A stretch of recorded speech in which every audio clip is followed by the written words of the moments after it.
me something, it might just take the pain away.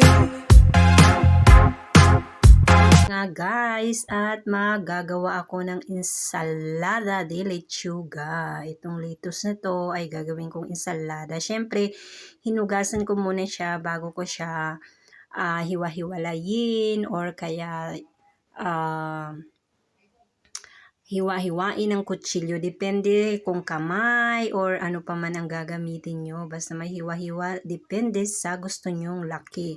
At tinanggal ko yung mga side dyan guys. Kasi medyo brown-brown na siya. Alam nyo naman, siyempre nasisira din to. Lalo na kapag matagal-tagal na. Kaya dapat nag-decide na akong kainin na namin kaysa mabulok pa, 'di ba? Kaysa masasayang na naman, o 'di ba? Kaya eto na nga at iniwalay-hiwalay ko siya ng ganyan.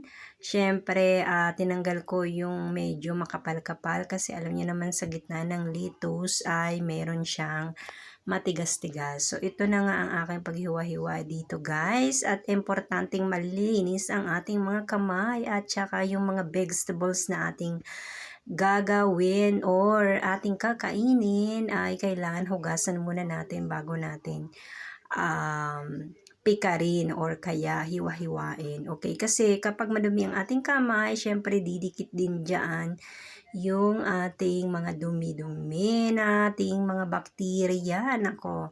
At makakain natin yan at pwedeng sumakit ang ating tiyan at magkaroon pa tayo ng amoebiasis, 'di ba? Yung sakit na yon. Kaya nako, Diyos ko dahil kapag nagkasakit ka doon, nako, talaga naman masakit sa ulo, masakit sa tiyan. Alam nyo na, mawala ng tubig ang ating utak at saka katawan, kaya kailangan inom tayo ng inom or limonada or kung anong mga liquid, agua, 'di ba? Kailangan natin 'yun, guys. So eto na nga at syempre tinatanggal ko na yung matigas diyan sa gitna dahil alam niyo naman to, nako, at saka medyo nagdidilaw-dilaw na, hindi naman ibig kasi sabihin na kapag maganda ang labas ay pwede rin tayong tumingin sa loob dahil hindi naman pare-pareho, 'di ba? Parang tao lang 'yan, guys. Maganda ang kalabasan ng mukha at katawan pero bulok pala ang puso at isipan. Charot. So, eto na nga at syempre matatapos na ako sa paghiwa-hiwa ko dito ng lechuga. Kaya naman, syempre kapag nahiwa-hiwa ko na to ay yung ibang ingredientes naman ang ating hiwa-hiwain or ipipreparar.